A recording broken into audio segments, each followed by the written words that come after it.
հեղափոխությունը եւ որևէ հակադարձումը, որ չեղավ իշխանությունների կողմից։ Ընդհանուր առմամբ, որ գնահատում եք, ինչի մասին է այս գագաթնաժողովը, եթե օրինակ Արցախի ժողովրդի ինքնորոշման իրավունքը, նրանց վերադարձի իրավունքը չի էլ քննարկվում։ Դե արդեն կարծում եմ ակնհայտ է եւ երկրորդ կարծիք չկա, որ այս գագաթնաժողովի ամբողջ իմաստը այս իշխանությունների վերարտադրությունն է եւ սատարում այս իշխանություններին, որովհետեւ պարզ տրամաբանություն է, եթե օրինակ, հաստատել են խաղաղությունը եւ բոլորը ողջունում են, այդ խաղաղությունը, ապա, չգիտեմ, պարարտան յուտանասնակեր, բենզին բերելու զուգընթաց, ես կարծում եմ հնարավոր էր նաեւ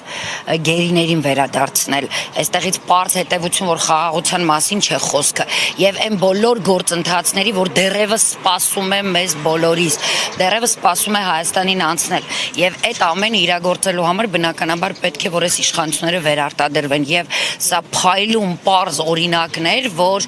այո, այս իշխանությունները ոչ թե հայ շահը պաշտպանողն են, այլ աշխարհի ցանկացած երկրի պետության շահը սպասարկողներն են եւ այդ մարդիկ էլ եկել էին իրենց սատարելու։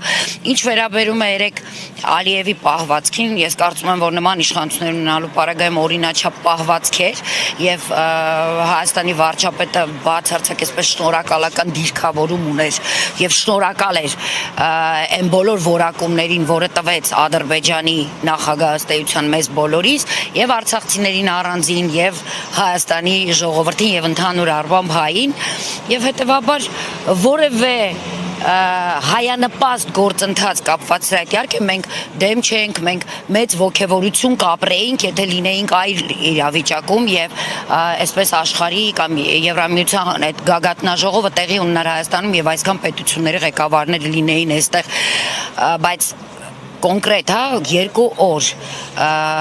հենց Ֆրանսիայի նախագահի կեցվածքը ու պահվածքը ակնհայտ խոսում է այն մասին, որ այստեղ որևէ հայանպաստ գործընթաց չկա, այստեղ բացարձակ սատարումն է եւ հենց դրանով է վտանգված այսօր Հայաստանի Հանրապետությունը, որովհետեւ այլևս ինչքան էլ իրենք ինքնիշխանություն բառը օգտագործեն, ինչպես Մակրոնը նաեւ օգտագործեց, ինքնիշխանության մասին խոսք գնալ այլևս չի կարող։ Շնորհակալություն։